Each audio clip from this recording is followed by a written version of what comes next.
جی تو بایش 100 ما ایرانم در یک چیز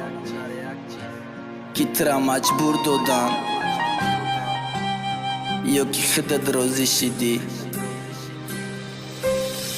الو چخه جانی ما خوبی دیگه سازی گفتم یک چی بپرسم تا خودت چیدی راضی با شوهره که امروز قطیشی در حیات کی ترا مجبور کده بود یک بار بیار در یاد کی تو کی پدر او رای ما دور کدی خرابکم شو کدنم خواست مجبور کدی یا کی خواستی خودت بده عشقم دلگیر شدی برای همه روزی نیکو پیشش روزی شدی روزی توی زنگ زدن گفتن صدل بیابین او را دستری تخت دست شنگوشترین چی خیل باور میکنی قدیمه به دو روزو با فتت برد نباشم گفن شبا با خدا قسم خورده بدک باور نمیکنم یکامق گفتم آمدم دیدم او را دستری تخت با چشمکای گریان تنش دفتای سفیده چی خیل ترازی شدی دادیان یک مسافیده حیات چی خیل گذشت از گبدک و خرابکم چی خیل منی ها کلام کدم میوه ندادکم تره حیات دمی خیل رنگی حیاتی ما تره عذابت میتن رنگی تره عذاب دادی ما هر وقت چشمام سرخه با یادی کی زدستی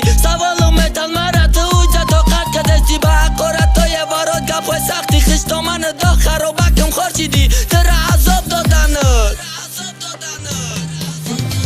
دیگه ارکه ها چه دستی نسته خانه پدرت گپ و کارت اهمیت بابش نکنن ای در داد خرابکی ما اخیر نت خار میشه تو هر شب خاطری سنبالاش دست سوار میشه ایره بدان تو هرم خوشبختی دا پل مالسی یا چرخی فلکه امروز داره پگه نیست امروزو دش آزاده ای پگه باشه قلابش باید مخش بختت میکدم مرگی برتمک شک بار خودت فکر کن چی گپ و کار بده باید من تره آمدن خریدن صدل باشه دا باید من چی خیل دیلی توشید برتای ما گیرده بیغم دا استا دادن گرفتی کلانو پسنده توی خلا بدی دختری رو مال داد بدی کرتای دراز دادن سری جای نماز بدی خانه گردک چی دی باد هر روز خانه تقایید تره ویرانی بدت کدن و یا برای بچایید روزای تو بکر بگذاشت پرید رو بالی سرت کرتای دراز که جاشید میلیوب کشید دادنت بغل شیلی را یاد گرفتی لاو بلاو سر کدی آخی تو تک بدی خطا تکف خار کدی